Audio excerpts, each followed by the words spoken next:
my dad was going to be a Franciscan Catholic monk until he came home from the monastery and decided to go to a house party, as monks do. And there across the room, he sees my mom, Barb. He fell for her instantly. I stupidly asked him why once, and he told me, "Carrie, you have no idea how hot your mom was back then." But like all things that, you see across the room, sometimes they have baggage, and in this case, it was me. I am her half-white, half-black daughter. But for my dad, it didn't matter. He was gonna be my dad from the beginning. So he quit the monastery, got a job in an auto plant, and they got married in '85. Clearly, I am the star of this wedding. We had a very typical childhood growing up, right? We were like the Leave It to Beaver. We went camping every summer, we went fishing at the lake, and of course we went to church every Sunday. Again, my dad was going to be a monk. But church played a huge part in my life growing up because I actually went to the Catholic school that was attached to the church that my parents got married in. So these people knew me from the time I was a baby. I went to school with my classmates, I went to church with my classmates, I went to church with my teachers, and so there was never this weird disconnect about having my parents be both white. So it was the only time in my life where I was never really judged for being a person of color. So it was a big deal. But like, all love stories, sometimes they don't last. And my parents, after 6 years of marriage, got divorced. The big problem, my dad had 0 rights to me. On my birth certificate, I have no father. So now I'm faced with this idea that I'm going to lose my dad and my brothers because he had already gotten custody of them. But he fought like hell. With all that being said, you spend all this money on a divorce and lawyers. He got permanent custody of me, but now I had to go to public school. And I was faced with the realization that my dad was white, something I was never thought of before. Public school kids can be evil. Suddenly they're asking me like, wait, why is your skin brown and your dad's skin is white? And I'm also hearing this crap from their parents. They're asking my dad, wait, she's your daughter?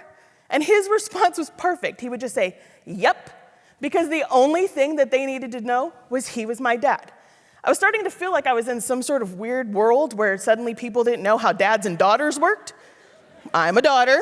He's a dad, case closed. But as an adult who has seen some things, I get it. See, I was born in '84. That's only 20 years past when the Civil Rights Act was put into place. So it was the '90s, and people were still frowning on the idea of mixing the races, and I am an example of that. So now my white dad, who is a monastery dropout, has to learn how to deal with raising a black daughter, and that included black hair. So, after calling in some favors, he learned how to actually straighten my hair with this blow dryer. This blow dryer is 32 years old and still works. He would sit me in a chair and he would blow dry my hair straight, and my hair would get so hot that it would burn his hands, so he started wearing oven mitts. Every morning before school, he would create like a little salon. At the time, I didn't know what he was doing. As an adult, I get it. But he would pull my hair into these tight ponytails using these things, and if you've never been snapped in the neck, God bless you. And he would talk to me about my day. He knew that I was having a hard time in school. But he literally, as the time goes by and as school gets worse, he says to me, Carrie, I'm a white male in the world. I'm never gonna know what it's like for someone to judge me because of my skin. But here's what I can tell you.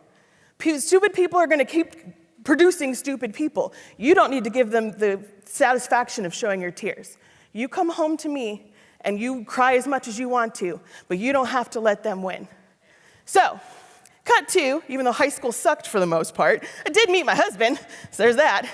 He did ask my dad for my hand in marriage, which I thought was sweet, and so did my dad, again, Catholic. And as we're standing in front of the aisle, he says to me, kiddo, you're officially an adult now. I'm gonna give you one last piece of advice. Don't go to bed angry, because it's gonna be twice as bad the next day. And with 3 herniated discs in his back, he walked me down the aisle. Now my kids get to know their goofy, crazy, bearded grandfather. Even with this amount of unconditional love, even if one of those conditions is he's white.